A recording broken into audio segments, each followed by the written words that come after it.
Technology is reshaping our lives. It dramatically changed the way we live, the way we learn, the way we work, and the way we communicate. Technology has tremendous potential to connect us with one another. But there are still people who remain unreached, disconnected, and deprived of digital opportunities. Tech4ED centers serve as hubs that enable skills training and job opportunities. We have more than 4,000 registered users, and about 67% are women, and majority composed of students as our beneficiaries. And why women? Because we are gender responsive, so all our programs are aligned with the gender and development program of our province. Na tutunan ko yung ibang skills na dapat sa ibang schools na dapat per years dapat maano mo lang dito ng mabilisan ng mga months, mga 3 months, makakuha mo lang agad tapos paka-work agad. This program helped me by finding a job and of course gaining more confidence as well.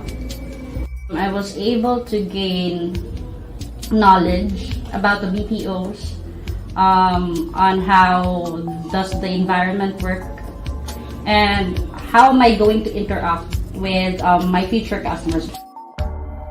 As of now, as I was the call center agent, so I see that difference because as of now I'm earning more than I have earned before as a tricycle driver.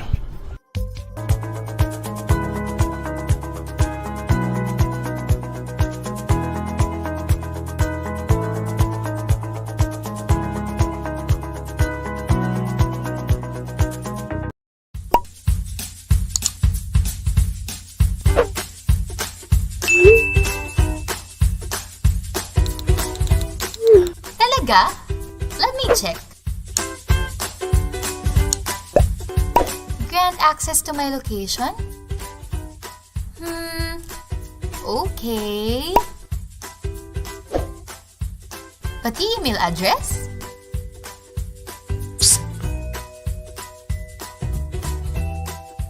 Remember, be careful in downloading and granting permission to mobile applications, lalo na sa location mo.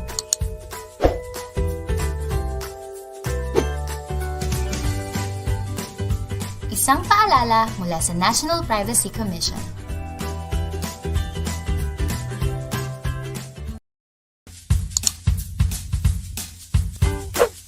Can you do a research on this? I need it by the end of the day. Okay, boss. So where should I start?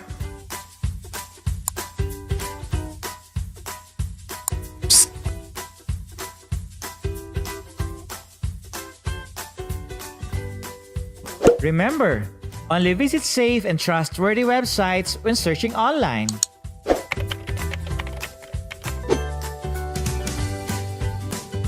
Isang paalala mula sa National Privacy Commission.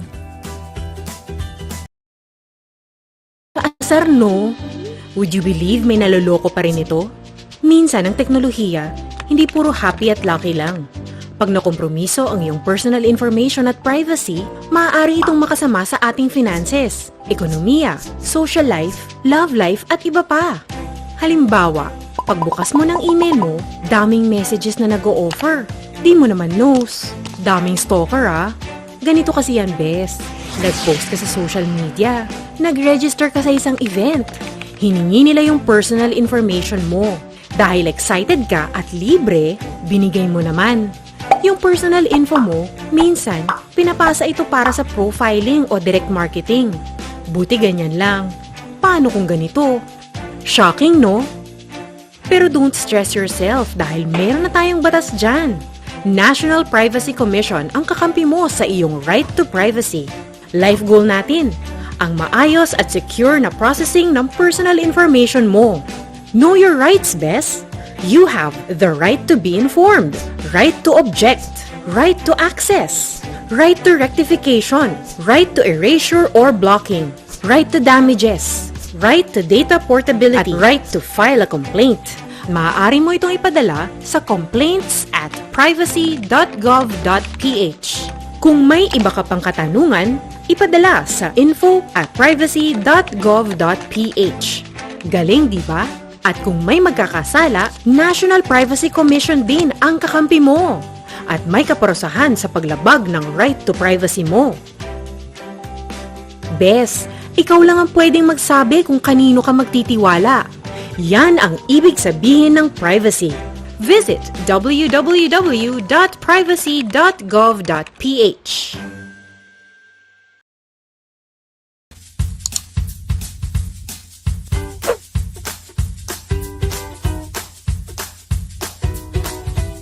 Grabe. Pagod na naman sa trabaho. Ha? Uy! Ngayon nga pala yun. Nasaan na cellphone ko? Ito. Flaming Thrones? Latest episode.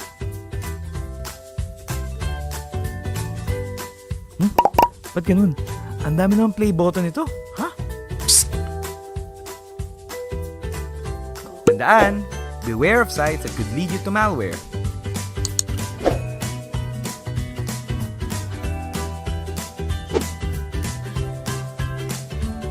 Isang paalala mula sa National Privacy Commission. If it's too good to be true, it probably is. Huwag magpabiktima. Baka makompromiso lang ang privacy mo. OMG! Nanalo ko ng BMW! Pero wala naman akong sinalihan eh. Hi sir! Pa-fill up naman po ng online form namin with free gifts. Yes, ako yun. Sir, your 5 million peso loan has been approved. I need to verify your full name, address, and birthday. My full name is... Huwag magpabiktima sa mga modus na ganito. Ang personal information na ibinibigay mo ay maaaring magamit ng labag sa iyo. That is why privacy matters. Kakampi mo ang National Privacy Commission. Protektahan ang iyong right to privacy. Piliin ang pagkakatiwalaan ng personal information mo.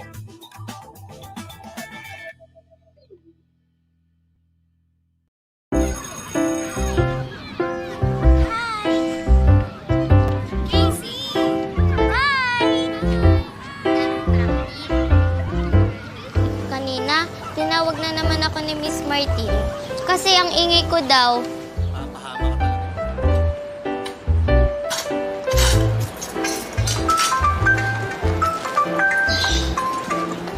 Oh, ano yan? Hi, ang hirap naman ng fraction homework ko. Sige nga, madali lang yan.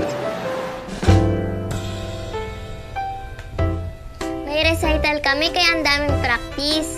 Tatampo na nga ako sa'yo kasi hindi na tayo halos nakakapag-usap eh. Naman eh. Siguro, ikaw ang star doon, ano? Ano costume mo? Pakita naman. Nahihiya ako eh. Sige na. Please.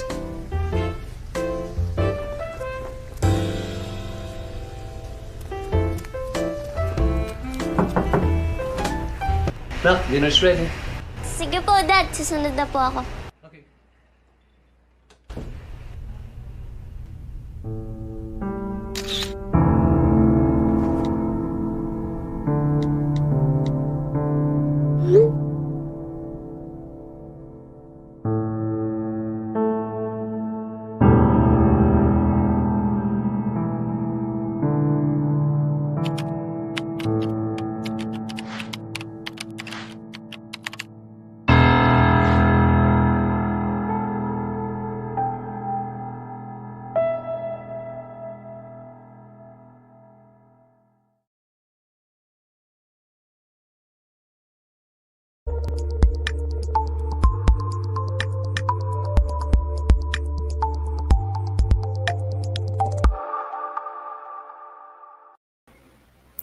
Welcome to NOLITC's webinar.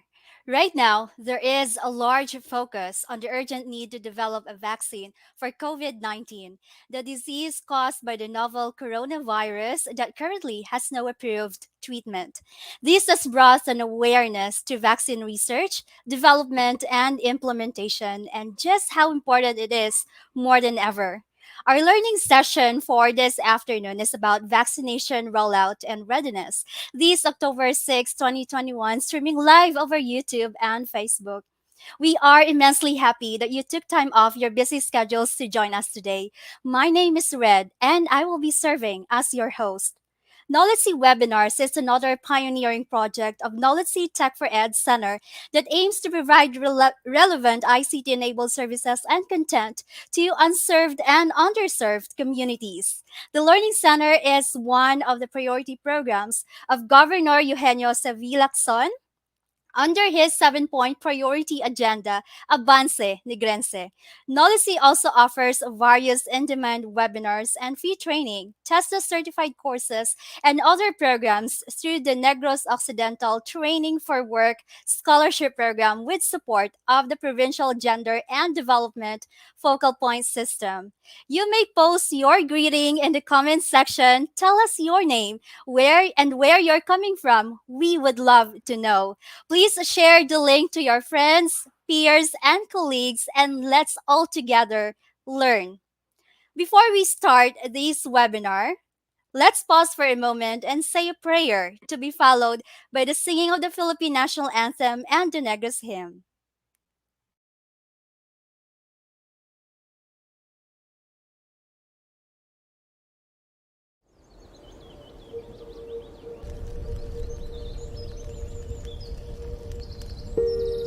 O labing makagagahom nga amay namon sa langit, mahinuklugon nga laon nga tagtugas ang langit, hangin, kalayo, tubig kag duta. Tanda ining imong timawa, kabay ining pag-ampo, magadulot sa amon sang kabuhi nga himaya. Salamat sa mga bugay nga imo ginpaambit sa amon. Salamat sa kabuhi nga ginadulot mo sa amon nga himpit. Salamat sa maayo nga panahon kag ilabi na gid sang imo katutom sa amon. Bendisyone ang imo katawhan. Bendisyone ang ila mga palangabuhian. Bendisyone ang mga panggas sa amon mga talamnan. Bendisyone ang ilang nga paglugayawan sa iban nga kapungsuran. Kabay makalabot sila nga walay sablag sa ila pagapadulungan. Kag ila binagid, bendisyone ining isla sang Negros nga amon natawhan.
kag ampo para sa imo kadayawan.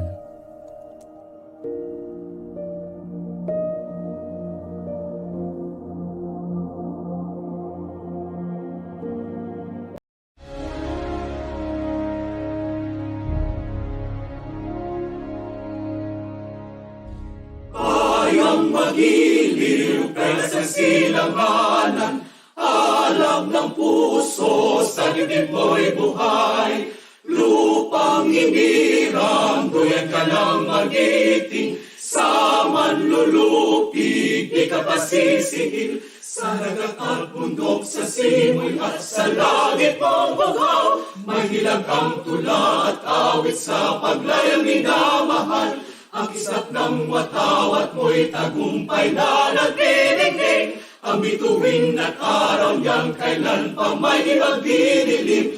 Lupa ng araw ng walhati pansinta, buhay ay langit sa piling mo. Ang hinigaya na pag may mga api, ang mamatay ng dahil sa'yo.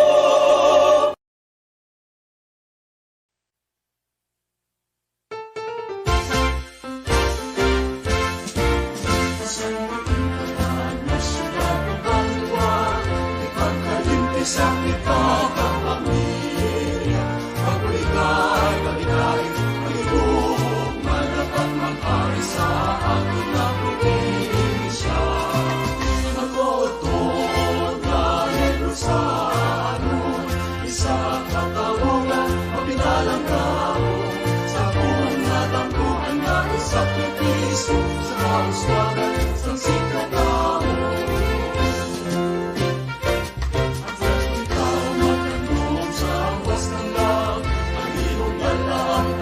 Sa kasahan, at wala may mapiling sa kalulong, nananagos ka nagais na ako. Ang matutod na Negrosano, isa katawagan, mapinalang gao, sa buong natampuan na isakripiso, sa kauswagan, ng sikatao.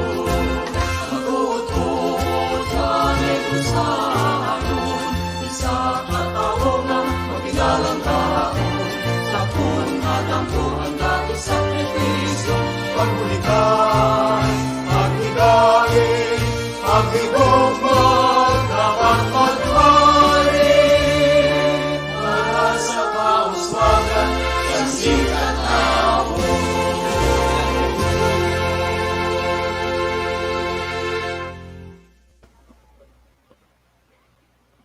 Again, maayong hapon. Greetings to our participants from Luzon, Visayas, and Mindanao, and to the other parts of the world. Thank you for joining us today. Please again send the link to your peers, colleagues, and friends. Drop your comments and make this 2-hour session interactive. In 2020, NOLITC made a milestone when PhilSecNet awarded the center the Pandemic Resilience Award. We are also recognized nationally as Outstanding Tech4ED Center by the Department of Information and Communications Technology. The 3 programs of NOLITC are recognized with Star Awards by TESDA, namely 2-star award in our Contact Center Services NC2, 2-star award in our Visual Graphic Design NC3, and 1-star award in our 2D Animation NC3 program. The star rating system recognizes the accomplishments, innovations, and improvements that the center have instituted beyond the minimum requirements set by TESDA. The center has pivoted to online training and conducted various in-demand webinars such as this one. This is our urgent and most accessible response to the ongoing global health crisis through providing relevant services and facilitating digital inclusiveness of communities. These webinars are absolutely free. To join, all you need to do is to register once and you will be given access to the entire webinars. Let me remind you to fill out the online attendance right now. The link to our online attendance form is pinned in the comments section or in the description bar, or you may scan the QR code flashed on your screen. To participate in the open forum, you will need to post your questions through our online open forum form. Please find the link in the description box below as well. We will not be able to catch up with all of your comments and questions. So if you have any questions, please post them in the open forum form link. Again, the link to that is or can be found in our description bar below. You will be receiving a digital certificate. That's right.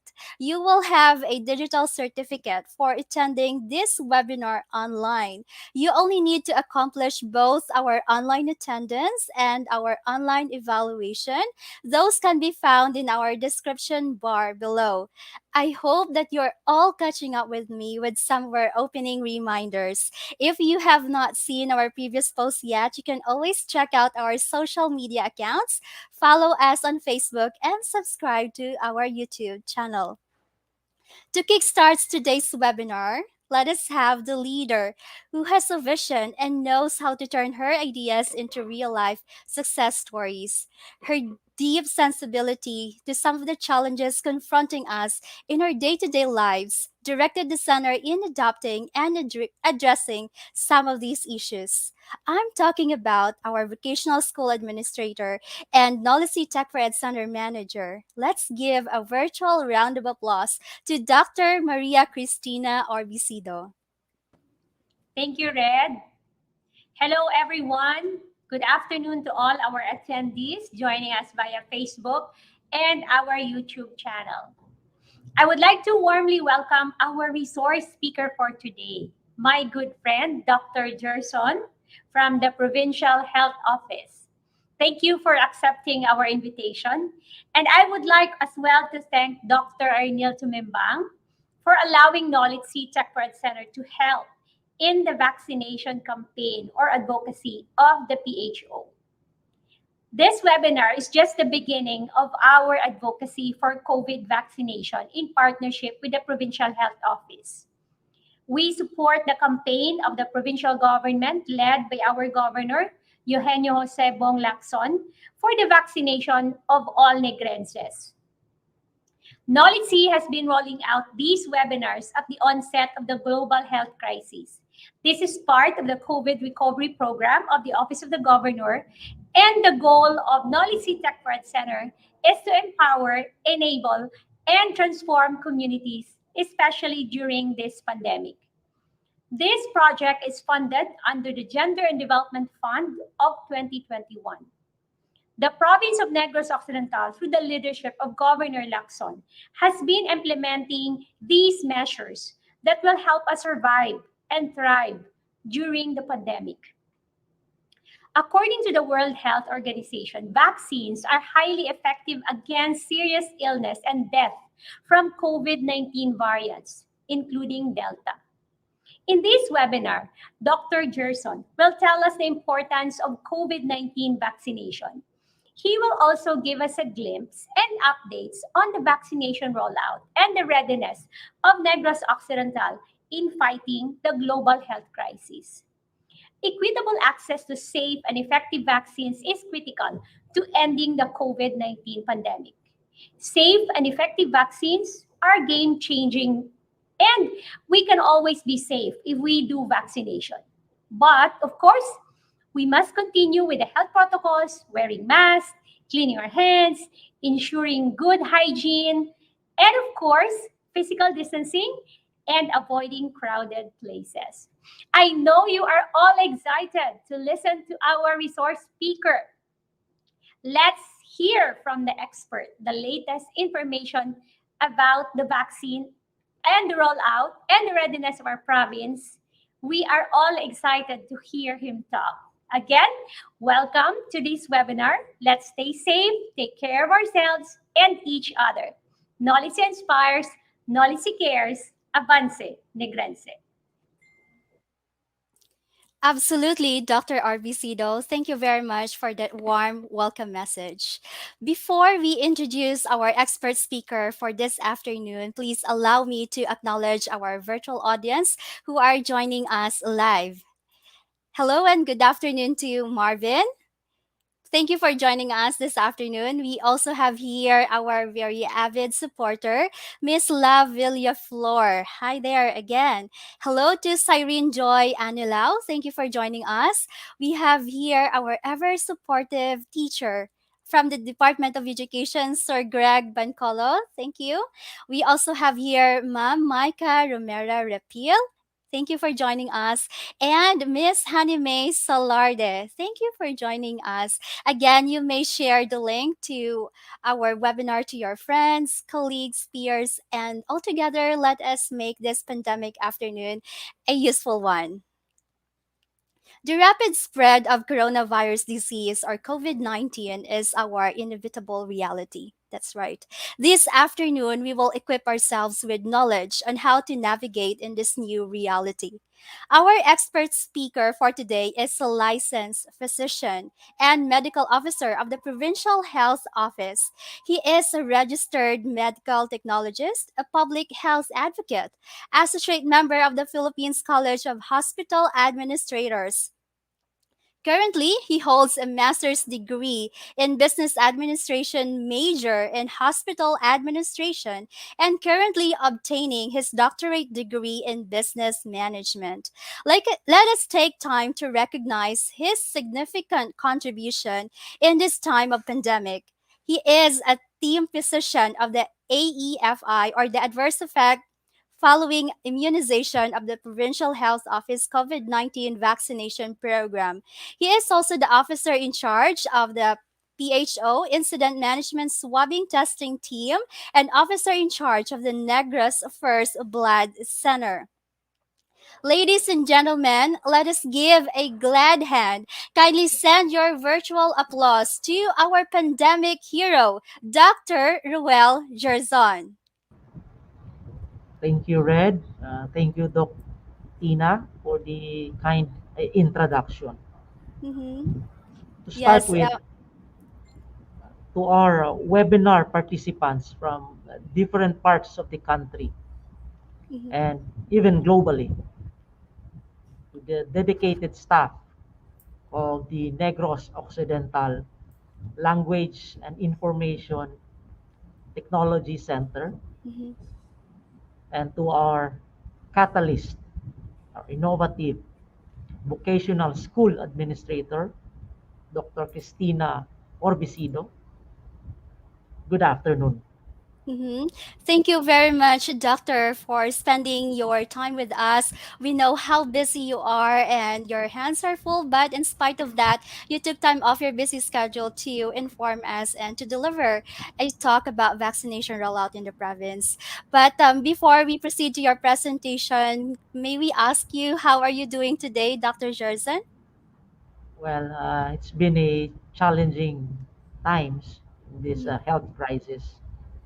Busy day for each and every one of us. Yet, we have the sense of responsibility to help each and everyone, every Negrense, to be aware of the COVID-19 threat, and that the message is simple: get yourself vaccinated because it is safe, effective, and for now, it is our best tool to combat this health emergency. This is indeed a very valuable discussion, and we can't wait to listen to what you've got to talk. And Dr. Jerson, please take the virtual floor is now yours. Okay, thank you. So, in behalf of our beloved governor, Governor Bong Lacson, our hardworking Vice Governor, Vice Gov Jeffrey Ferrer, our provincial AITF Action Officer, Attorney Diaz, also our provincial administrator, and to the provincial health officer of the province of Negros Occidental, Dr. Ernest Tumimbang, the provincial government of Negros Occidental, is grateful for this opportunity to streamline health promotional activities regarding our COVID-19 vaccination program.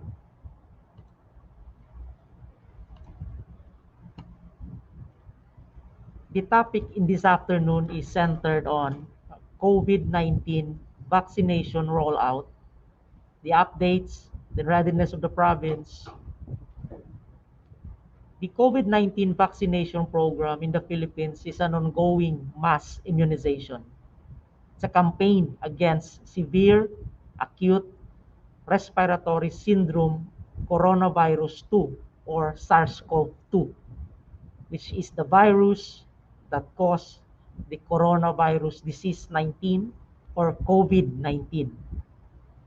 This campaign, immunization campaign, is our response to the ongoing public health emergency, not only in our country, but globally.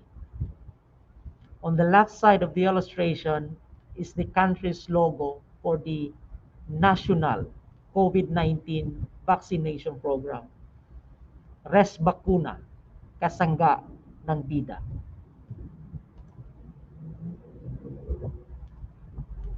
The vaccination overview started our program in the vaccine for COVID-19 last March 1, 2021. Basically, the primary target is to achieve herd immunity. So, what does herd immunity means?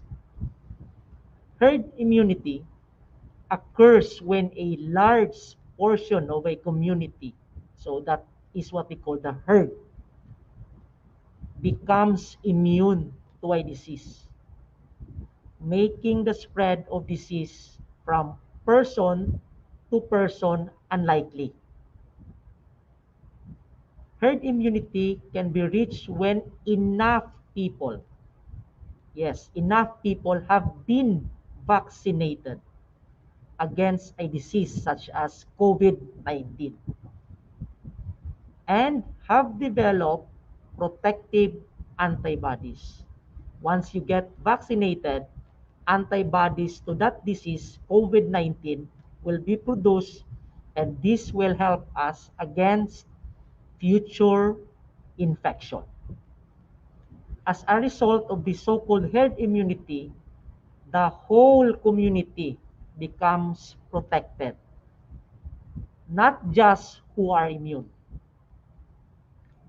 In our particular setting here in the Philippines, this means that the herd immunity, the target, 70% of the Filipinos, or 77.1 million must be fully vaccinated against COVID-19 to achieve herd immunity.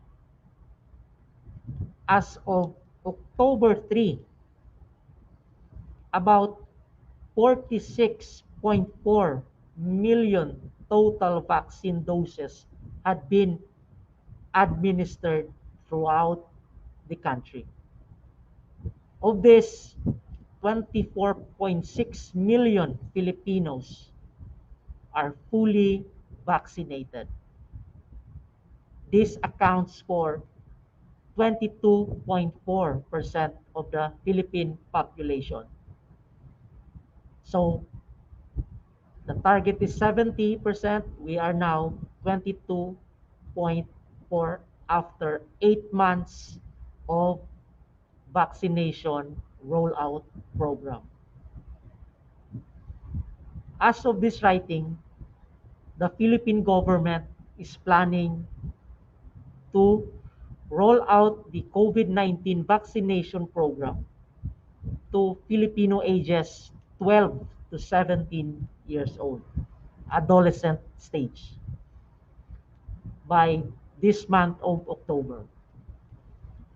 This translates that the vaccination rollout program will be fast-tracked to reach the target of herd immunity.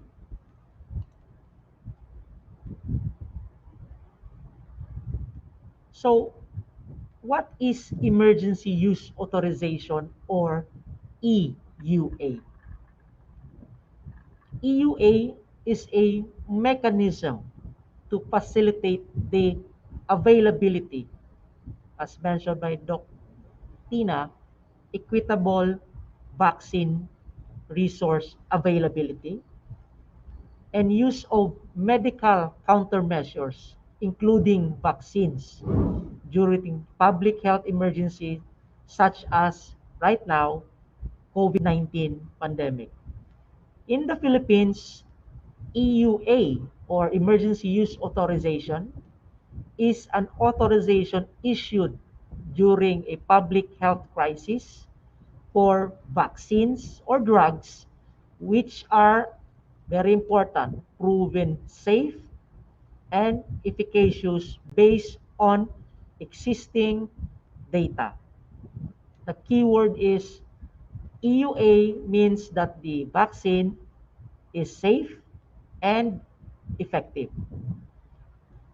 The vaccines that have already secured EUA in the Philippines are the following. Some of you might have received this vaccine. Number 1, Pfizer. 2, AstraZeneca. 3, Sinovac. 4, Sputnik vaccine. 5, Johnson & Johnson. And 6, Covaxin. To reiterate, EUA means that the aforementioned vaccines are, again, safe and effective.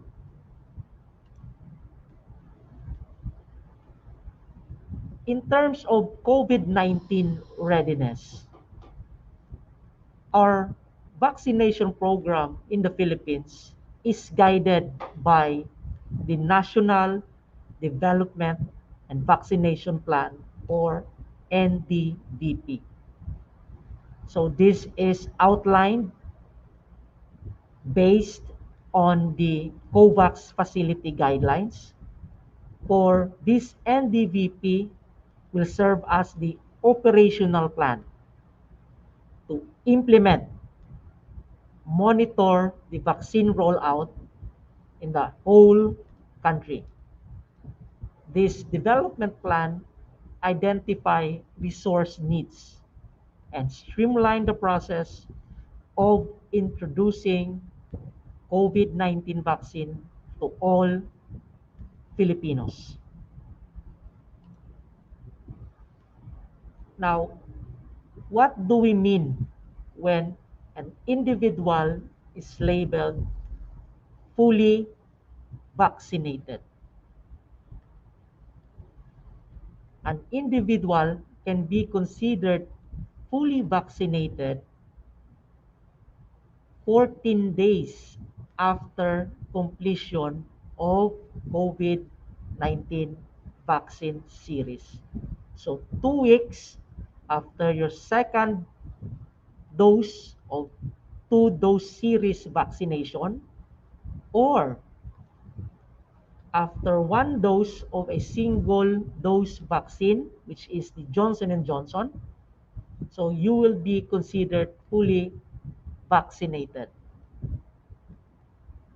For a concrete example, so 2 weeks after your second dose in a 2-dose series of either Pfizer, Moderna, Sinovac, AstraZeneca, and 2 weeks after a single dose of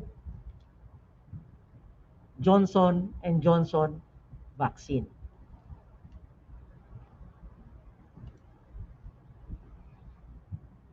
We have this so-called COVID-19 breakthrough infections.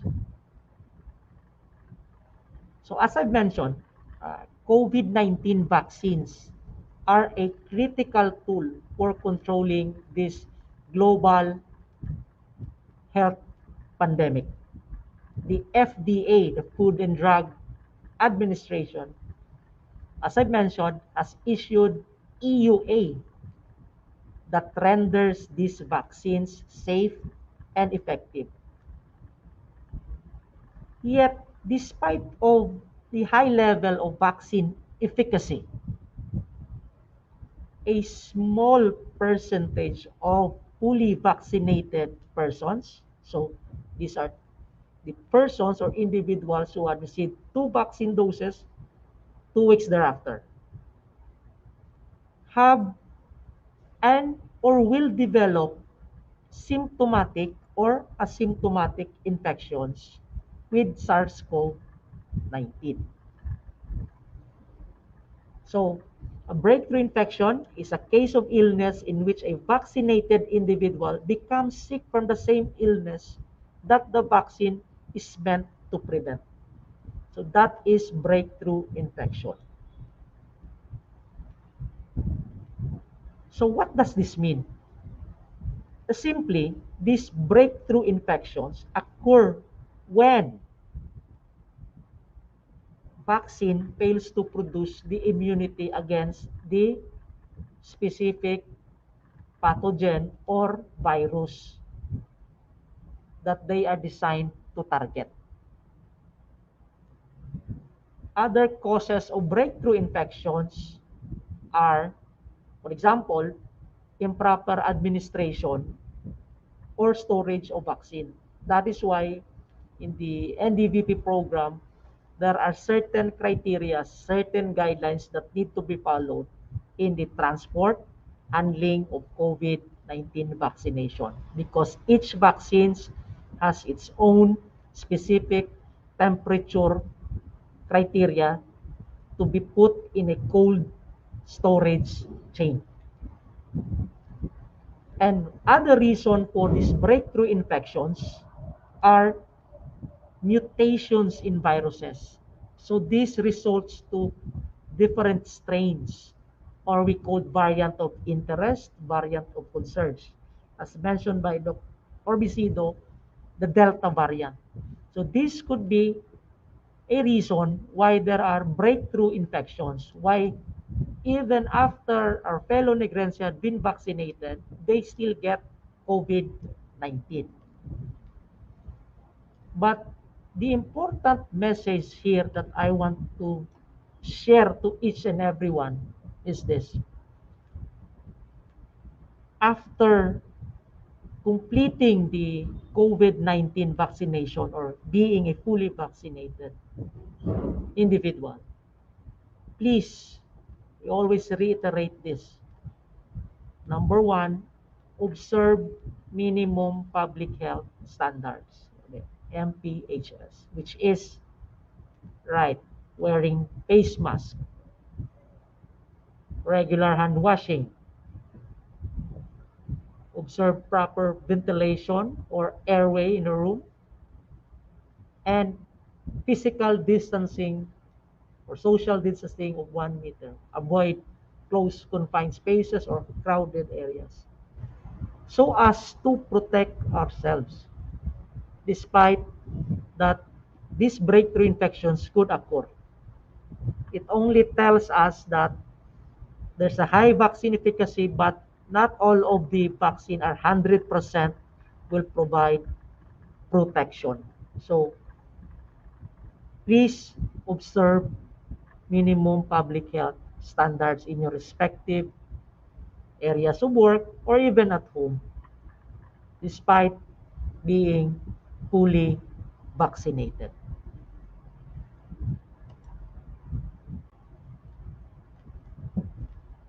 So most of us had this COVID vaccine shots, had one way or the other experience side effects after COVID-19 vaccination.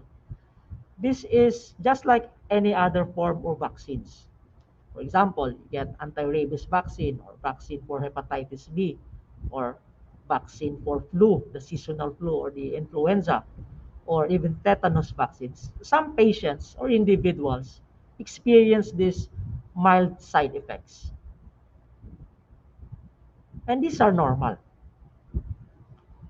It means and it signals that your body, our body, is building protection, is responding is creating or providing inflammatory response. This explains why we have soreness or redness on the injection site. It is the most common side effect in the site of injection. And other could have mild fever after 24 to 48 hours, tiredness, and some would complain a dull, mild headache, and others would complain joint aches or muscle pains. These side effects are likely due to, as I mentioned, inflammatory response triggered by the vaccine administered. Basically, the management of these common mild side effects, yes, that's right, rest, and as needed, symptomatic management, we take medicine for fever or pain, paracetamol will do. However, very extreme cases, even in our vaccination rollout program here in our vaccination center, extremely rare cases that these so-called serious reactions or adverse effect following immunization occur. But there are existing protocols, there are existing guidelines to manage and investigate if these things happen. But in practical sense, in our setting here and realistically, so far, we haven't had a serious reaction. So what do we do if either one of your family member or someone you know have these serious reactions? So this include severe allergic reaction, itchiness, skin manifestation of allergic reaction, or even difficulty of breathing. If these cases happen, keep these things in mind. That one, we need to contact the facility, the vaccination center, where you receive the vaccine, because they would have to document it, investigate if it's really vaccine related or not. Two, definitely you will get proper medical care to treat these allergic reactions. And yes, as I mentioned, the symptoms, your symptoms will be thoroughly investigated to see if they are really related to the vaccine or not.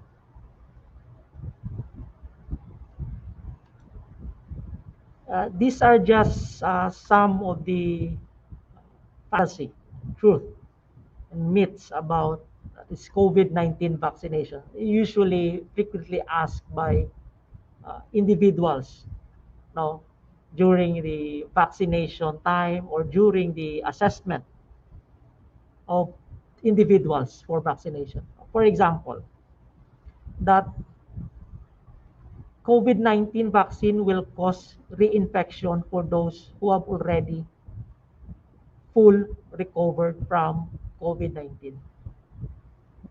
This is not true. COVID-19 vaccine, once you get one, boosts the immune system, our immune system, basically to prevent hospitalization and even deaths among those who fully recovered. That is why we encourage each and everyone, especially those who are in priority groups or those who are senior citizens and those who have existing medical conditions such as hypertension, diabetes, asthma, and even to those who are cancer dialysis patients with a kidney problem, liver problem, because they are the most vulnerable population. They are at high risk. Once they get COVID, the severity of the infection is high. So we encourage, strongly motivate these individuals to get vaccinated. And if they have concern, if they need to inquire, to clarify things, we gladly listen to them, to their questions, so that they could be enlightened about the advantage and side effects, and that they have to decide and encourage them to get vaccinated, not only for themselves, but their loved ones and family. The second myth is, or fake news, is the COVID-19 vaccine can cause sterility or infertility. COVID-19 vaccines have undergone thorough safety studies. No medical evidence points and that they do not cause infertility or sterility.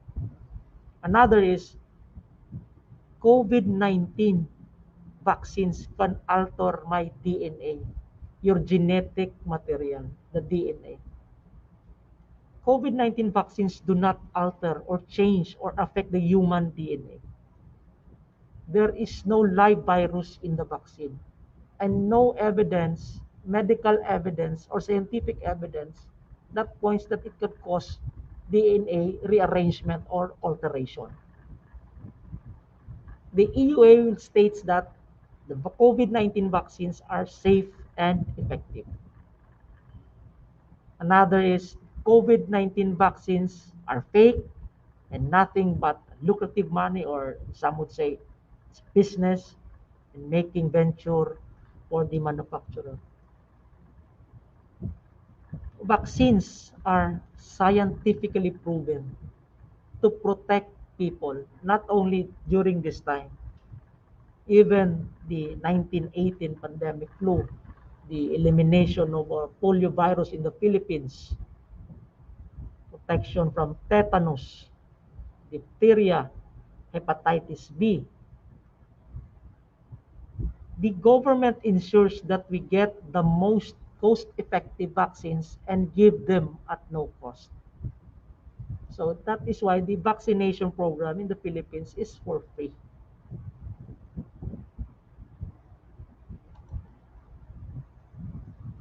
These are, some of you might have heard or read the web or from your friend.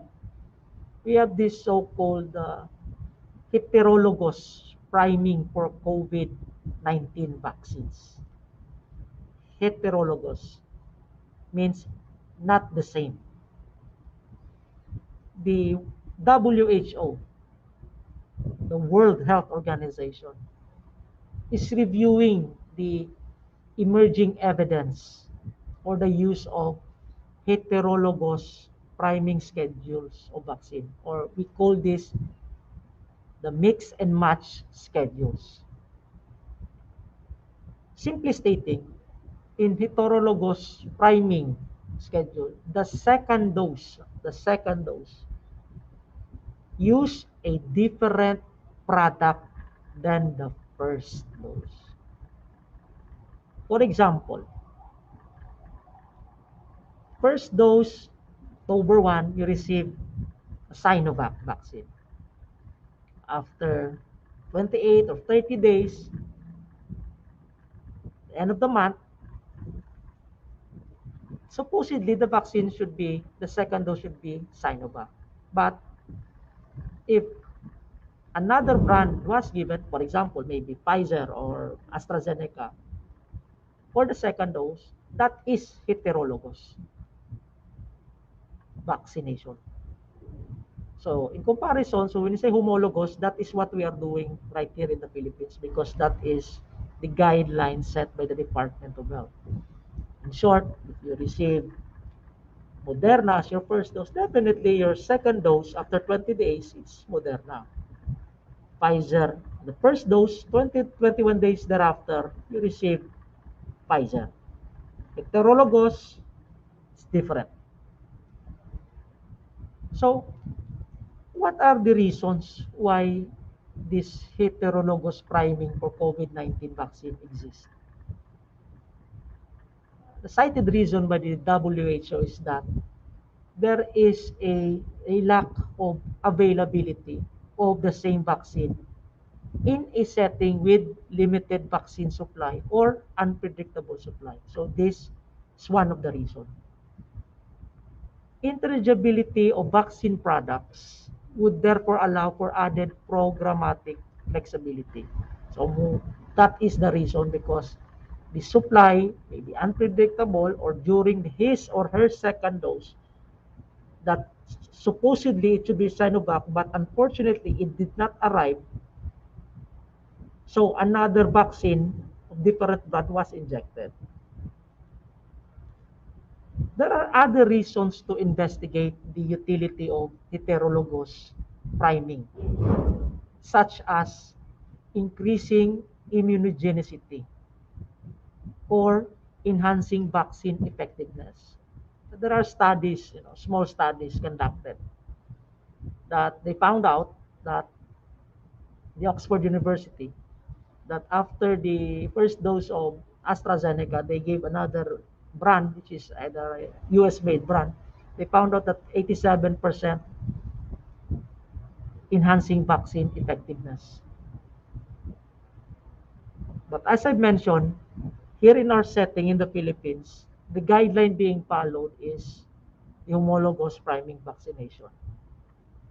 Shortly saying, same brand for the first dose, as well as on the second dose.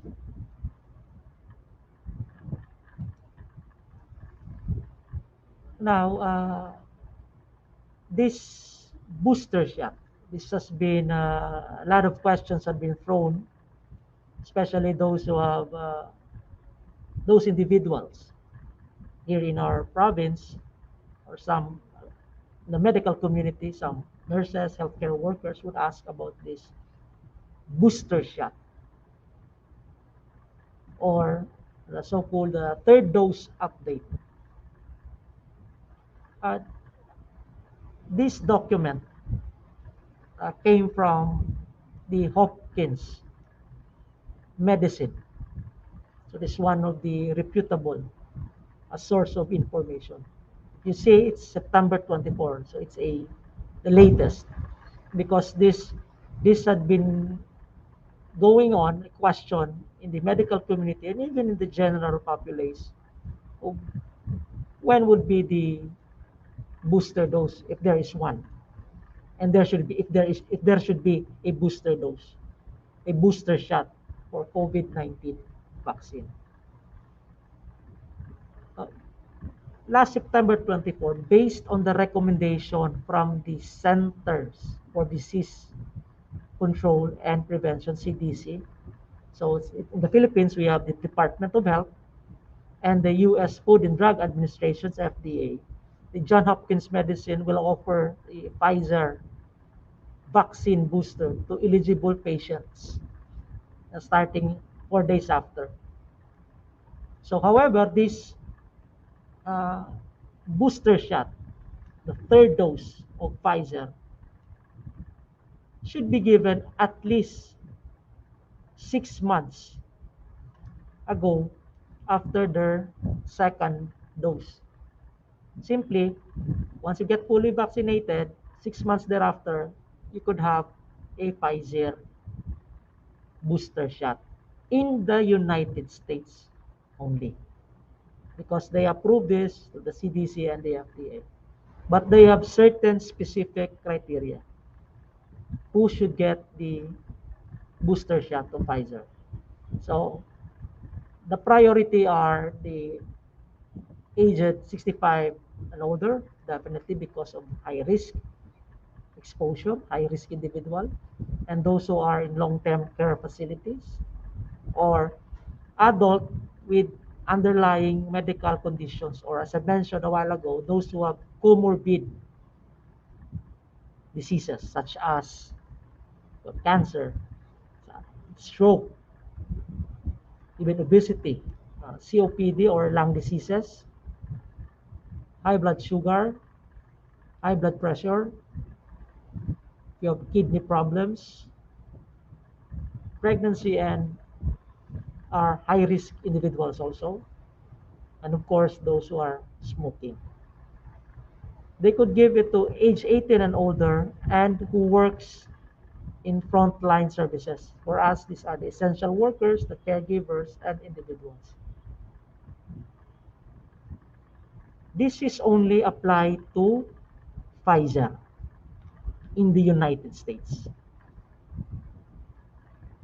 However, in the Philippines, there were no advisory or guidelines from the Department of Health. The truth of the matter is, right now, we are still on our rollout vaccination. So we still have 22% of the total population. So we still have a long way to go. 70% of the herd immunity is the primary target.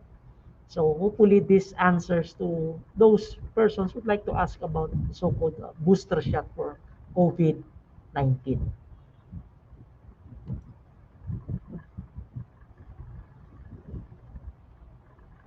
Imparting uh, the topic this afternoon boils down to this important premise. The question of risk and benefit of COVID-19 vaccination. Because I've been doing this health promotion and activity for some time. Still, there are still lots of people, especially those who are in the marginalized area or those who are working individuals who are still are hesitant because of one, either information, lack of information, or maybe lack of motivation, or they have their own beliefs, even religious beliefs. No? But I always put them this question: the benefit and the risk involved in COVID-19 vaccination. Indeed, like any other vaccination, as I mentioned, anti-rabies, vaccination, hepatitis, flu vaccination, pneumonia, there are always side effects. And these side effects may occur and even none at all because some of the vaccines we have in our vaccination center have no complaint or no reported medical concern after 24, 48 hours. But there are also a few that they would call or they would inform us that they have this sore pain in the site, injection site, or a mild fever. However, despite of these side effects, the risk, the advantages, the benefits of COVID-19 vaccination will definitely outweigh, believe me, the risk of COVID-19 vaccination. Medical evidence points out that the emergency use authorization for COVID-19 vaccination points that the vaccine has high efficiency as well as is safe. Efficacy in one, preventing hospitalization, two, and even death. The vaccines are effective against different strains, variants for that matter, either the beta variant or the highly contagious delta variant. COVID-19 vaccination dramatically diminish your risk of hospitalization. That is why we strongly encourage each and everyone. You attending right now would, one way or the other, be a catalyst to encourage, to listen, to motivate your friend, classmate maybe, or your loved ones to get vaccinated. Thank you for your kind attention. Thank you very much, Dr. Ruel Jerzon. That's a very clear and pleasant presentation about the vaccine rollout in our province. We really appreciate your efforts in providing proper health education to us, the general public. Now is the time that we will have our open forum segment.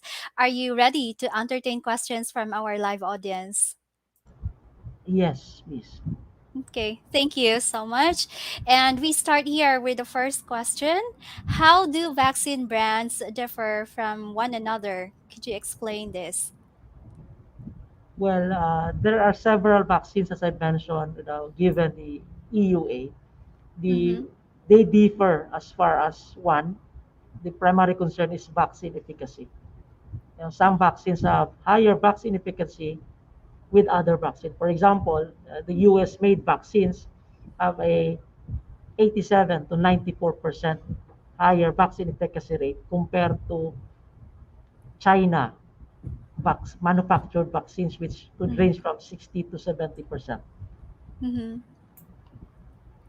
Yes, and how many vaccines do we have now here that is available in the country? Right now, I think we have 6, and there are still Mm-hmm. ongoing Mm-hmm. applied for the EUA. But here in the Mm-hmm. province, we have Pfizer, Yeah. Moderna, AstraZeneca, Sinovac. Mm-hmm. And last was we have Johnson and Johnson. So we have 5 vaccines Mm-hmm. being rolled out here in our Mm-hmm. vaccination center, as Mm-hmm. well as the different local government units. Mm-hmm. So the provincial government, the Office of Attorney Diaz, Mm-hmm. they send these vaccines daily Mm-hmm. from our cold chain storage located in our the engineering, the motor pool of the engineering section. Mm-hmm. So carried by our staff, an ambulance, they would go to the different vaccination center at the different local government units. Once they are Mm-hmm. through with the vaccine, Yeah. reverse logistics, they would have to pull out the empty vials for Mm-hmm. accountability and definitely for recording of the vaccine output. Mm-hmm. Wow.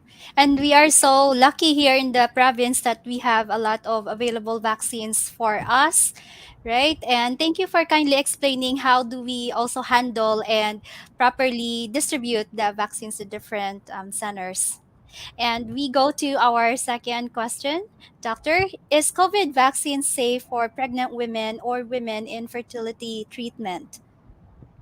One of the priority Mm-mm. is these pregnant women to get vaccinated because, Mm-hmm. as I mentioned, they are high risk. But Yeah. the recommended criteria is the best recommended criteria is that pregnant women Mm. during their second trimester or Oh. third trimester, so that Mm-hmm. would be on the fourth, fifth, sixth, seventh, eighth month. Okay. It's the ideal time to get vaccinated. Mm-hmm. And in women on fertility treatment, they could Mm-hmm. receive the vaccine anytime. Right away, yes. And how about women who are breastfeeding? Can they have the vaccine? Yes, the Mm-hmm. Department of Health states that it is safe to Mm-hmm. give the vaccine in lactating or Yeah. breastfeeding mother. Mm-hmm. One of the reasons is that once the immune system, you get vaccinated and produce an immune response, the Mm-hmm. antibodies could be passed on to the baby. Oh. It, in short, it Mm-hmm. provides protection. Mm-mm. That's very helpful, doctor, because a lot of course, our government would like to roll out the vaccination urgently. So some women are quite hesitant because of this issue, and yeah, it's very helpful that you clarified that one. Thank you very much. And here we got another question with the Delta variant. Do we need to get booster? As I mentioned about the booster shot right now Mm, here in the Philippines, uh, the booster shot, mm, the Department of Health is looking into the recommendations. But again, mm, as I mentioned, right now we still on a 20%, 22% of our total population, so we still have mm. a long way to go.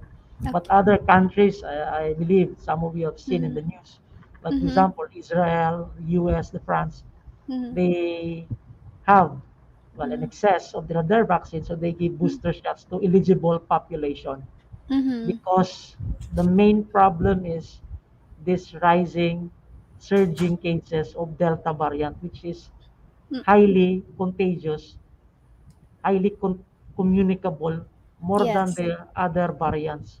So Mm, this is the trigger why mm, they get a booster shots.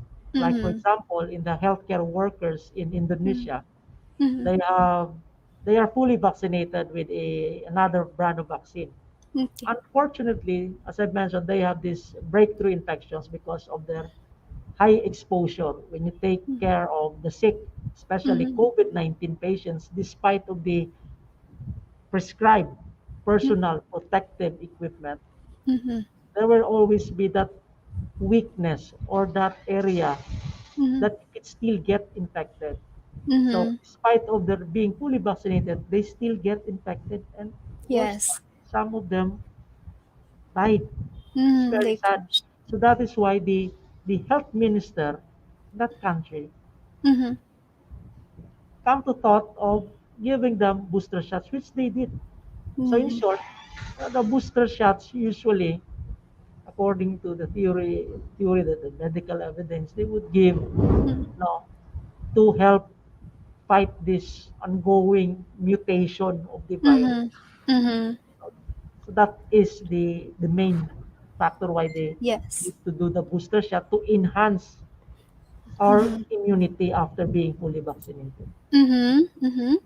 And ideally, doctor, how long or like what is the interval after you can get the third dose? As I mentioned, for the data right now, Mm-mm. it's 6 months for Yes. Pfizer alone. That's the Yes. CDC Yes. recommendation, the Mhm. John Hopkins medicine, Mhm. 6 months after being Mhm. fully vaccinated by Pfizer. By Pfizer. Yeah. Only Pfizer. That's in the US. In the Yeah. Philippines, they don't Mhm. have that one yet because, as I Yeah. mentioned, the Department of Health is still Mhm. undergoing this studies Mhm. verifying information. Mhm. Yeah. So there's no guidelines yet as for other brands of vaccine.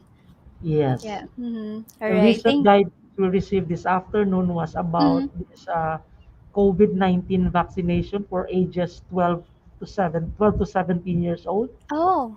As I mentioned, they're planning to roll out this month of Mhm. October. Yes. As of the latest webinar prior going here, Mhm. they state that the national capital region could start it, but in only a few areas, I think, in Mhm. hospitals, San Lazaro, Philippine Children's Hospital, Mhm. because Mhm. we believe that once we started 12 to 17 years old, there would be influx, Yes. vaccine is coming in. Mhm. I Mhm. don't know if you remember, there was a time when the first rollout of vaccine, Mhm. the malls were congested. So after their first Mhm. dose, the Mhm. data states that there were increasing cases because Oh. Of the individuals who get influx. Mhm. vaccinated, yeah, Mhm. they I could not blame them, but the reason Mhm. could be being complacent because they feel, Mhm. okay, I get Yeah. a first dose of vaccination, so Mhm. I'm already protected. So they go out, Mhm. they socialize, Mhm. but some of them did not observe the minimum public They health take standards. off their masks. Yeah. Put their mask because they Mhm. have their first shot and they could have another Mhm. shot, the second dose. So Mhm. that is one of the plausible explanation why Mhm. the cases goes up. Aside from, of course, Mhm. the variant of concern, the Delta Right. case. Right, you're right. So even if we already have received our first or second dose, still we need not to be complacent, not go out and observe our minimum or the maximum health protocols. Yeah. Correct. Thank you, doctor. And we move on to our fourth question for this open forum segment. Some people are afraid of the side effects of the COVID-19 vaccine. What can you say about this? Well, the side effects, it is easy said than done because Mm-hmm. right now we're on a webinar. But on real situation, if these patients, this individual, could not express their Yeah. fears, Mm-hmm. the fear that they've heard from the social media, maybe, or from other Mm-hmm. people that their neighbor had like this Mm-hmm. and like that side Mm-hmm. effects after a vaccination. Mm-hmm. So it's very important to empathize, to listen to them. Yes. What are these side effects that Mm-hmm. they have heard, so that Mm-hmm. to explain to them, it is a task, a repeating task for us health practitioners or Mm-hmm. healthcare provider. I challenge Mm-hmm. that these side effects are part Yeah. of the vaccine itself. Mhm. Even taking other medicines for that matter has its own side effect. For Mhm. example, if you're taking maintenance medication for hypertension, Yep. if you do not take it on the right prescription of the doctor who prescribed you and you take it, maybe you forgot, you take instead of one, you take twice, there would Mhm. definitely be side effects. Mhm. So, as I mentioned, these side effects are sometimes they occur, sometimes they do not. So, Mhm. going back to the risk and benefit of having Mhm. COVID-19 vaccination, side Mhm. effects are minimal risk, but the Yeah. benefit, definitely the It's benefit of immense. protection, Mhm. the benefit of less Mhm. hospitalization, and Mhm. definitely prevent serious or severe Mhm. cases of COVID-19 disease that will lead to, of course, that these Yes. are preventable through COVID-19. So Vaccination. Mhm. we will always go for encourage Mhm. individuals to get vaccinated. These side effects, common side effects, we can manage it by having paracetamol, rest, Mhm. vitamin C, cold Correct. compress to a sore area. So Mhm. those are conservative management. But Mhm. the main point is that what are the pros that we could get, Mhm. the advantages of having COVID-19 vaccination? Mhm. Basically, protection not only to ourselves, to our loved ones, to our Mhm. grandparents, to our lolo Yes. and lola, Yes. or to those tita or the uncles Mhm. we have who are taking maintenance medication. Once you Mhm. get vaccinated and Mhm. you could encourage them, then Mhm. that is a sense of responsibility, a Mhm. sense of compassion to Yeah. others, a sense of Mhm. well-being that you do not only think of yourself, but Mhm. to those around you, to your office mates, to your Mhm. co-workers. Mm-hmm. Yes. And then we also really appreciate the effort of our provincial health office and to our medical officers for providing talks like this one to encourage and educate the public. And personally, I have also experienced the kind of compassion and empathy that our health workers provide at the vaccine center. I am really impressed by how do they really communicate. They're very kind and gentle to the public, educating the adverse effects before you get the vaccine, and then thoroughly explaining what will happen after the vaccination. And for that, let's not be afraid going to our vaccination centers because our health officers, our nurses and doctors are very kind and very nice to explain all of this if we have any doubts. Yeah. And we go to the next question. Recently, there were claims that those vaccinated must be isolated because they are prone to spread the virus to the community. Doctor, can you please explain? Is this a myth or a fact? Once you get vaccinated, Mm-hmm. you don't spread the virus. The Mm-hmm. vaccine will trigger our body to produce immunity, to produce antibodies. Mm-hmm. In short, you are not prone or Mm-hmm. either to spread the virus because Mm-hmm. one, the what you have been the vaccine that you've been given will trigger your body to produce Mm-hmm. immunity and not the Mm-hmm. virus itself that would cause the infection. Yeah. Yeah. So, in short, the vaccine really protects us. Yeah. Mm-hmm. Thank you, doctor, for that clarification. And here is question number 6.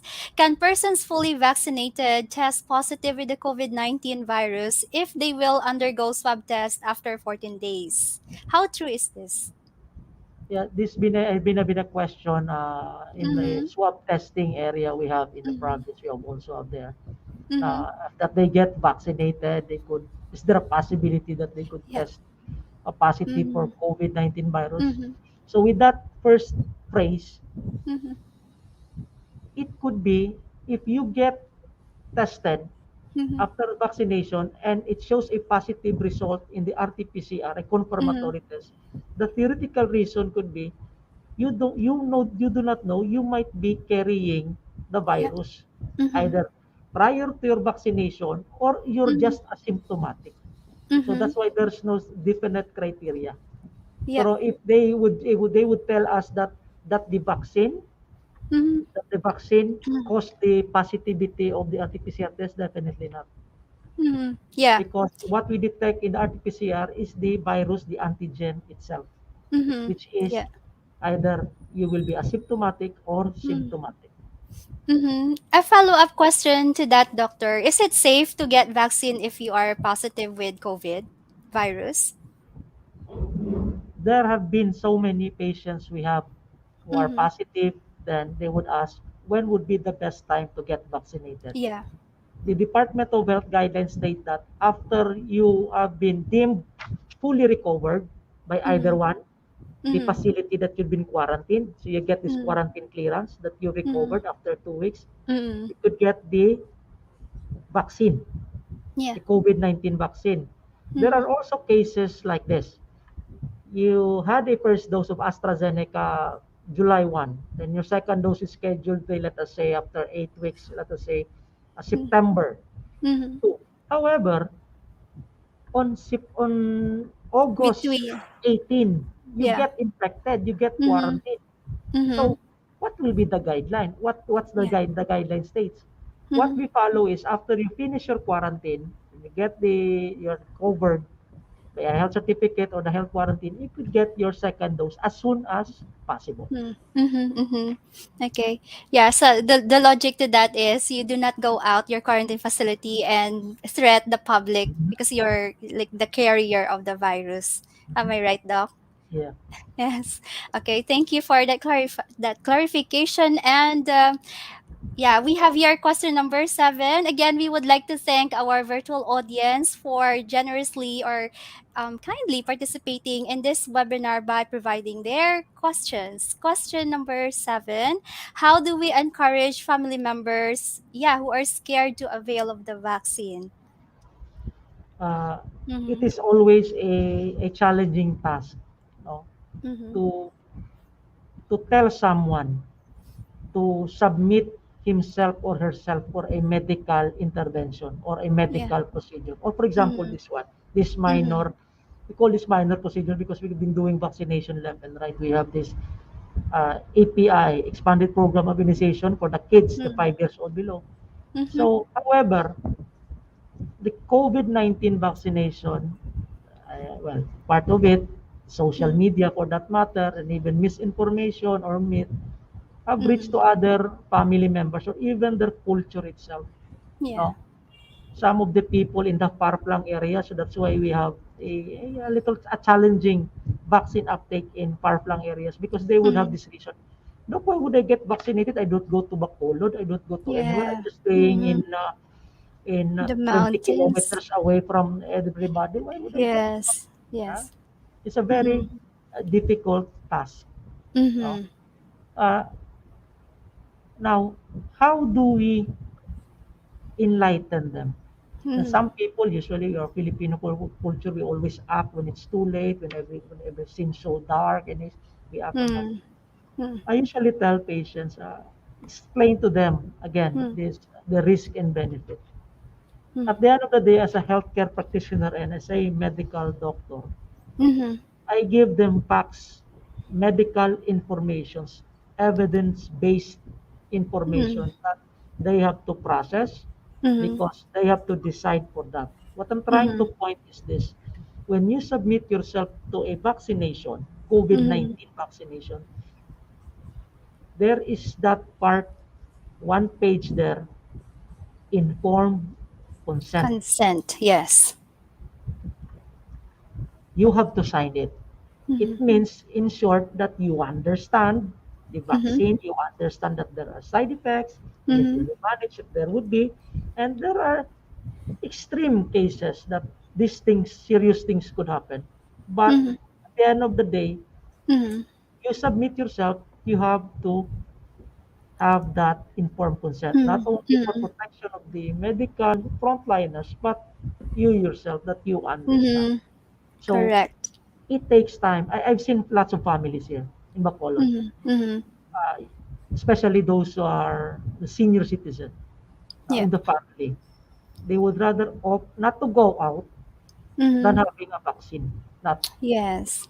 it's a it takes time, encouragement. So it's a repetitive process.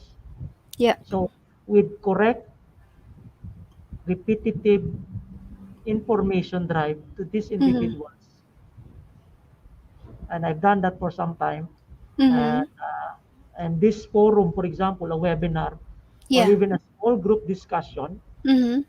could be beneficial, especially to this individual who are, yeah, hesitant Mm-hmm. for whatever personal, culture reason. But if they could talk to someone, a healthcare provider, who could provide them information, this webinar, this what we are doing right now, Mm-hmm. streaming information that could help Mm-hmm. promotion to each and Mm-hmm. everyone, so that we could, Yes. one way or the other, be part of the tool to encourage other individuals. After all, Mm-hmm. this is for the benefit of everybody. Maybe Mm-hmm. they don't realize for now, but if the cases are really going up, and sad to Mm-hmm. say, deaths are there, It is. Mm-hmm. people, that creates fear, and that fear, the answer to fear is information, and that information Mm-hmm. would lead positive motivation to each and everyone to get vaccinated. Mm-hmm. Yep. So let us make it a personal decision to protect ourselves and also protect others. Yeah. And also, I have noticed, doctor, that I'm not sure, but some men are afraid of the needle or of the vaccine compared to women. I'm not sure, but that's Yeah, just like I there have are, heard about it. yeah, Mm-hmm. there are even male nurses who are, Mm-hmm.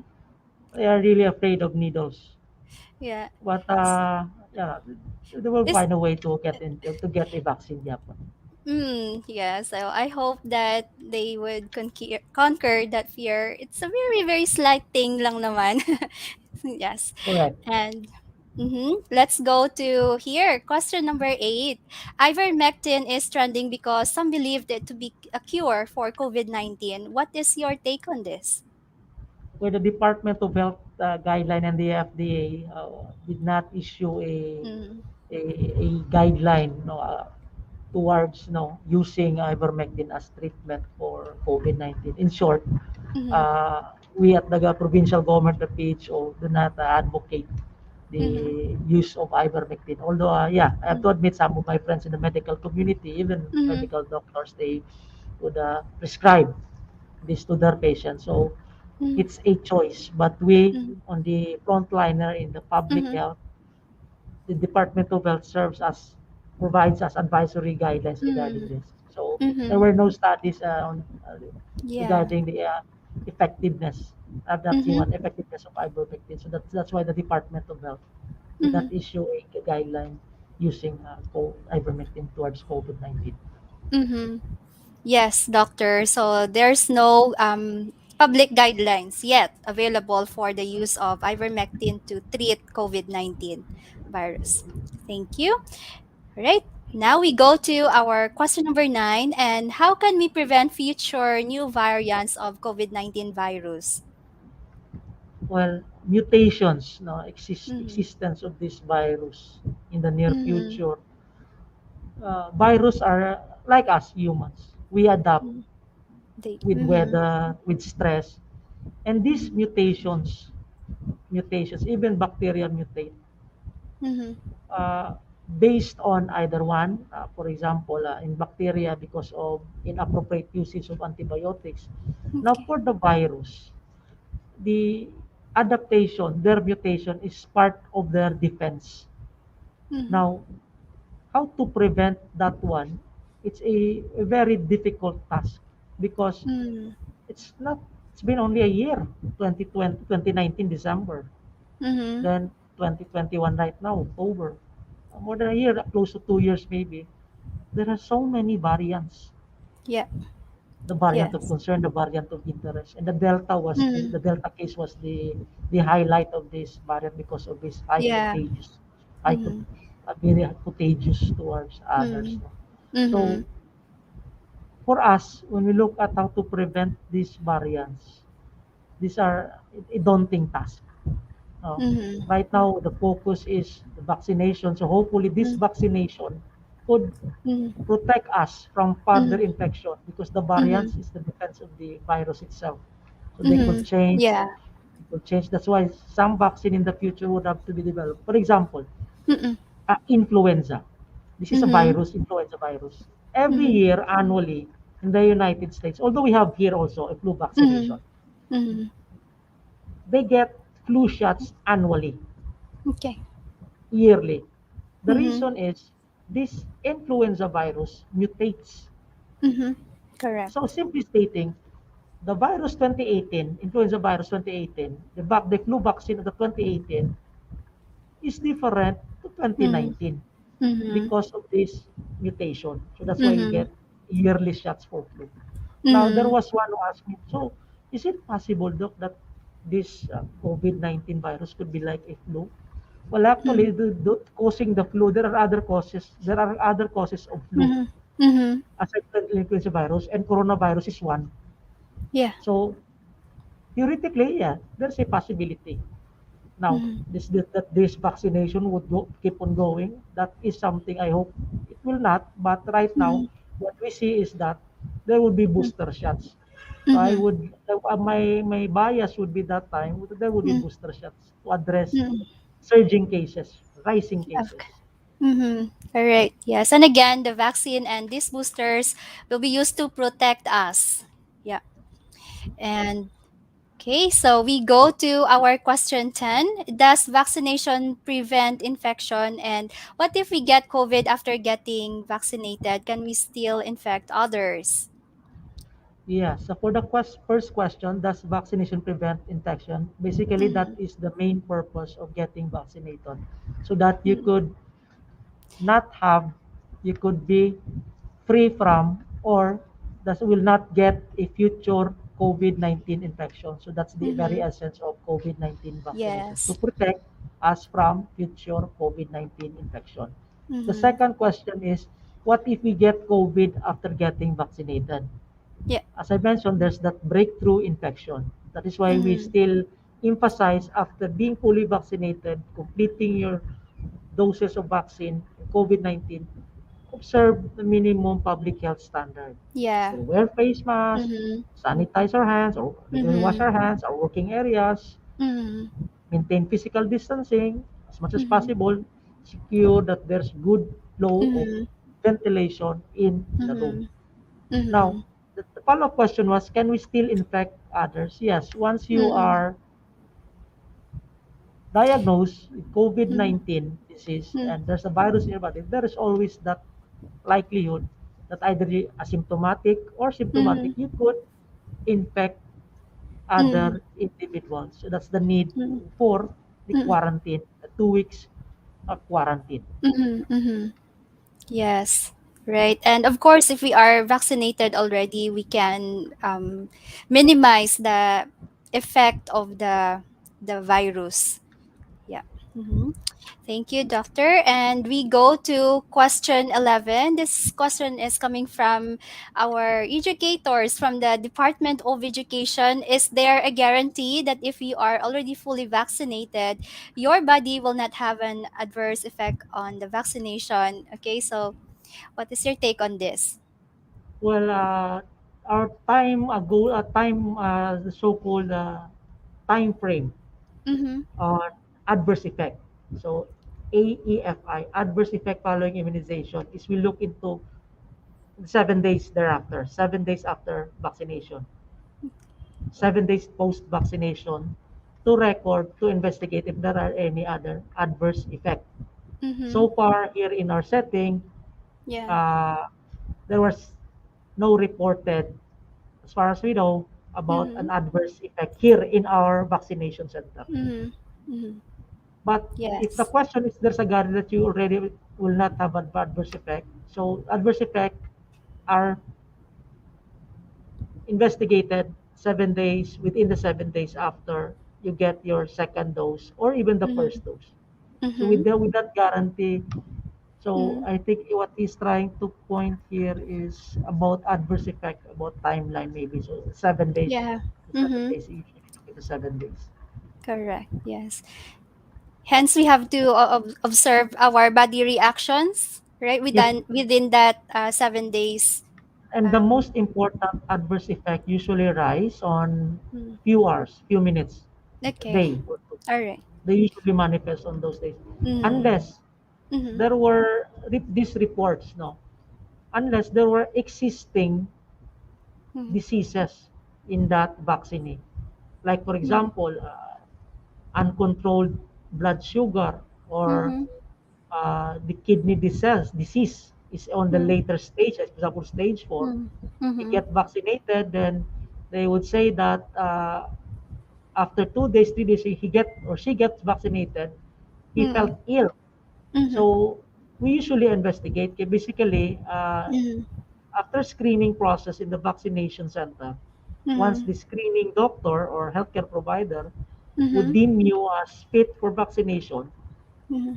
then you proceed with the vaccination. But that doesn't Mhm. mean your other medical conditions are controlled.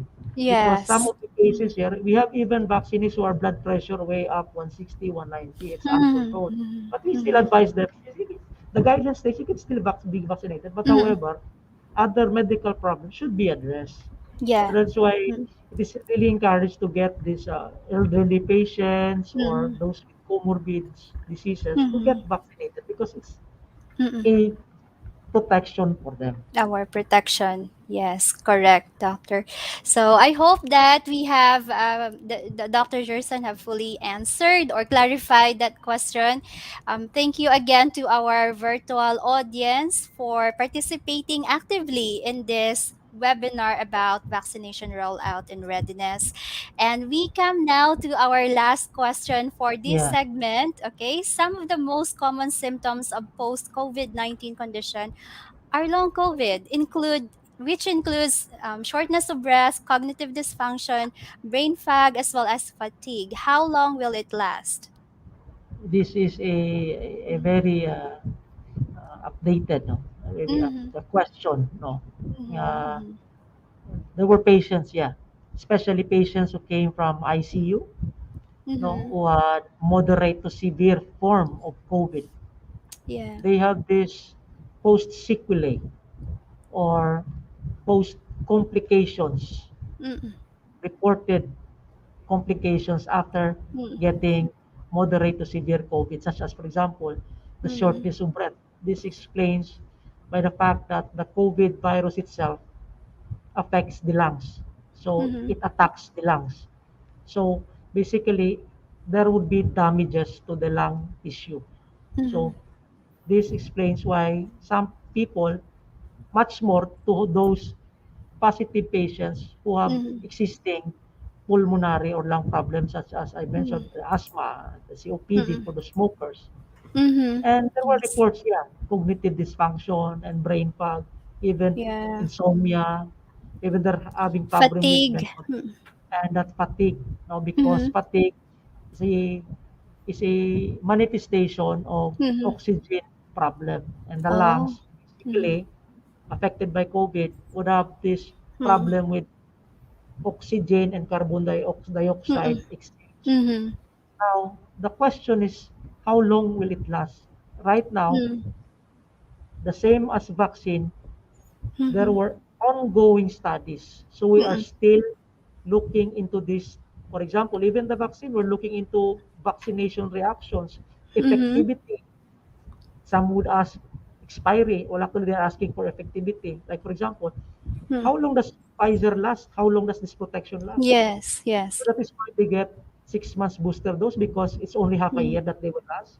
Mm-hmm. Theoretically, vaccines, once you're fully vaccinated, Mm-hmm. your immune system goes up. Even there's a laboratory test to check this antibody Mm-hmm. titer. But at Mm-hmm. some point, it will go down. That's normal. Mhm. That's why Mhm. we give booster shots. That is why, as I Mhm. mentioned a while ago, hepatitis B, they have their own booster shots Mhm.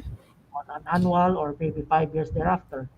Mhm. But the effect, the post-COVID complications is still ongoing. The studies are still This looking into yes. to manage these long-term Mhm. complications. But Mhm. there have been lots of reports, these isolated mga medical cases in the Mhm. medical that a certain number of patients have this complaint after post-COVID. And right Yeah. now, with the timeline of how long it will last, because some, for example, lung Mm. damage or lung are irreparable, irreversible. Yes. Yes. For example, our brain, if it's affected, the brain could not regenerate brain cells. While Yeah. in the liver, in our liver, those cells, the hepatic cells, could regenerate. So in short, that answers about how long will it last. Because it depends Yeah. upon the severity of the damage. So Yes. if the damage is small, then and you're still young, there's a chance of recuperation. But if the damage is severe, there's that chance that this would be a long-term play, or maybe it could stay there for some time. Yeah. That brings me to the point that, in general, I always tell this to patients, no, when you get sick, and it could, right now, there's telemedicine, teleconsultation, or other means you could reach out to your doctor. Yes. Seek early consultation. I know there will always be the fear, the stigma of COVID, to getting COVID before they would not tell. Even right now, they would not disclose they have COVID, or Yes. they disclose because of fear, Fear. uh, isolation, depression. But in any disease for that matter, once it's too late or it's in the later part of the disease or the severity is high, then treatment is difficult. Not to mention the cost of treatment, the financial aspect, the economic downfall of family or Yes. personal financial issue. Now, how long Correct. it will last depends upon the severity. Yes, sure. There are many impacts or offshoots of being infected with the COVID virus. So, in relation to that, doctor, may we also ask about the COVID deaths right now? Is it rising? Are we in an alarming level of COVID deaths in the province? Yes, as far as COVID deaths, no, last month, Mm-hmm. our all-time high, no, as far as COVID positive cases reported. Mm-hmm. No. Mm-hmm. Even our action officer, Attorney Diaz, points out that it's an all-time high. Mm-hmm. And even the deaths were increasing. No. Yeah. So it's really high time that we encourage everyone Mm-hmm. that, aside from the minimum public health standards, the second tool that we need to have Mm-hmm. is to get everyone vaccinated. So these are the Mm-hmm. two right now. This is our weapon Yes. to Mm-hmm. address the rising cases and even death. Yeah. Yeah. So you have heard it straight from Dr. Gerson. And on that note, how can we avail of the vaccination for Negrenses? Right now, as I mentioned, there have been rollout vaccinations, no, Mm-hmm. uh, with our action officer, Attorney Diaz. So we're giving it to Mm-hmm. LGU, local government units, at Yeah. 30 local government units. Mm-hmm. And we have also our vaccination center at the Negros residences. This Mm-hmm. morning we have vaccination. Then Yeah. tomorrow we will still have one. Okay. So we accommodate uh, Mm-hmm. individuals who would like to Yes. get vaccinated. But Including for walk-ins. walk-ins, usually it's pre-registered because there Mm-hmm. was a Okay. problem with walk-in. But we also have the Mm-hmm. so-called substitutes, no, quick Mm-hmm. substitute. But it That's would be good. best to communicate, Yeah. no, and pre-register so that Pre-register. Yes. we don't want to create a large crowd gathering, no, Chaos. because it's Yes. also Mm-hmm. a super spreader. When people Yes. are commune or in any Mm-hmm. gathering and in a social Mm-hmm. gathering, so they That's would tend to, well, to be honest, they would tend to not observe the minimum public health, and yeah. that It's would be a threat, inevitable. yeah, Mm. to each and everyone, not only to Mm. these persons, but to the security guard, to the Eh, personnel there. Yeah. So Mm-hmm. we don't want it, Vaccinators. yeah, we don't want it to happen. Yes. Wow. So we have regular vaccination. Just Yeah. pre-register so that you can avail of the vaccines from our province, and also it is available in our local government units. So just coordinate and ask information from your local health officer and offices. Okay, so there we have it. Dr. Gerson, would you like to inform the general public the vaccination schedule? Yeah, with the vaccination schedule and any parting words. Yeah, so we have this vaccination schedule at the Negros residences, no? We do this on a daily basis, no? But the latest was a guideline issued by the Department of Health that Wednesdays they would like not to have that vaccination because every Wednesday Yeah. it's a immunization day in our barangay health centers, right? But it depends upon the LGU or sa provincial health office how they would go about it. But we have ongoing vaccinations on a daily basis, no? Okay. It's a pre-registration. And in your respective communities or barangay or municipal health office, city health office, no? Designated areas for vaccination and even schedules definitely to either different barangays, they want to clusterize it. In Yes. our metropolitan Bacolod City, they have a lot of vaccination centers spread across malls, Yeah. schools, or even they go to subdivisions to have their vaccination rollout program. Like us in the province, we also does because our area is so large. So every Yeah. day we have rollout of vaccines. So we have nurses with ambulance carrying vaccines to different LGUs so that the program could ramp up. Yeah. In closing, uh, it is imperative for each and every one of us, Gretchen, to get vaccinated against COVID-19 disease. We in the public health sectors, including our beloved Governor Bong Lacson and Vice Governor Jeffrey Ferrer and our AITF Action Officer Attorney Diaz, are again leading and encouraging Yeah. to avail of the free COVID-19 vaccination in our different vaccination centers in your respective local government units. Furthermore, we appeal to each and every one again that after being on a state of fully vaccinated, please observe minimum public health standards. That is wearing face masks, hand washing, physical distancing, observation of good airway flow in our houses or in our Yes. offices. In short, getting a vaccine shot is an act of compassion and a sign of higher responsibility to our fellow Negrense. Again, thank you for this platform. Thank you for this opportunity. Yes, thank you very much, Dr. Jerzon, for that reminders. Be compassionate and let's all be responsible. We would like to express our most profound appreciation to our expert speaker, Dr. Ruel Jerzon, for facilitating this, or rather, for sharing his tips and advices on how we can properly protect ourselves and how to avail of the vaccination program of the province. These discussions have made us all aware how to navigate safely in this time of uncertainty. Shall we give our expert speaker a virtual round of applause? Now we move on to the awarding of certificate to our resource speaker.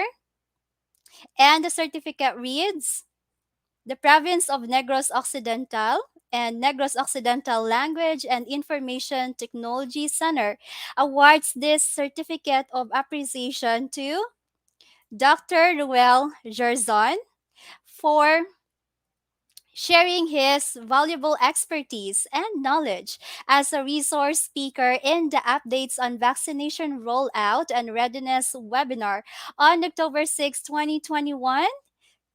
Signed by or given by the center. Let us give some virtual appreciation to Dr. Ruel Gerson. Send your virtual hearts, virtual clap, and virtual thumbs up. We would really love to see that you like or you have appreciated this webinar. Again, thank you very much. As of the province of Negros Occidental, through our Governor Eugenio V. Lacson, we continue to deliver responsive webinars and programs. And to conclude this event with a hopeful note, let us hear from our very passionate and dedicated Provincial Gender and Development Focal Point System Action Officer, Ma'am Mary John P. Castro. Good afternoon, everyone. Thank you and congratulations to all involved in the conduct of this GAD webinar. To our resource person, we truly appreciate your sharing of your time and insights in today's episode of the GAD Webinar Series 2021, organized by the Negros Occidental Language and Information Technology Center. Our participants are indeed blessed and privileged to be able to hear your inputs. NOLITC is living up to its title as one of our GAD champions, a multi-awarded institution that not only inspires but also cares for the trainees and their families and the larger community as well. By coming up with this webinar, NOLITC has indeed recognized that all issues are women's issues, that the COVID-19 pandemic will not stop us from addressing issues that matters, especially if they affect our youth, our children, who are considered our future. We thank NOLITC for providing a safe way of educating our constituents. As the action officer of the Provincial GAD Focal Point System, I join my fellow GAD advocates in telling our young Negrenses that you are important, you are loved, not only by your family, but also by your provincial government. Thank you and congratulations to all. Avance, Negrense. Thank you very much, Ma'am Castro, for that message. Moreover, we would like to thank our active participants for tuning in up to the end of this session. I would like to emphasize how you can get a digital certificate for this webinar. Please provide us your evaluation through the link provided in the description bar below, or you may also screen or scan the QR code flashed on your screens. Please do this right after the webinar ends or right now. Your email address should be typed in correctly. Be careful with the spelling of your email address so it won't bounce back. The evaluation site will be open until 6 o'clock this evening. So there you have it, ladies and gentlemen. This concludes our webinar for this afternoon entitled Vaccination, Rollout, and Readiness. Tomorrow, we will have another informative and exciting webinar about divas. See you in the same platform that you are currently using. You should be able to receive a link in your emails. So that's it, everyone. We do really encourage you again to have your vaccination. Please observe the minimum health protocols as advised by our province and our medical health officers. Stay safe, everybody. Take care. NOLITC inspire. NOLITC cares. Avance, Negrense.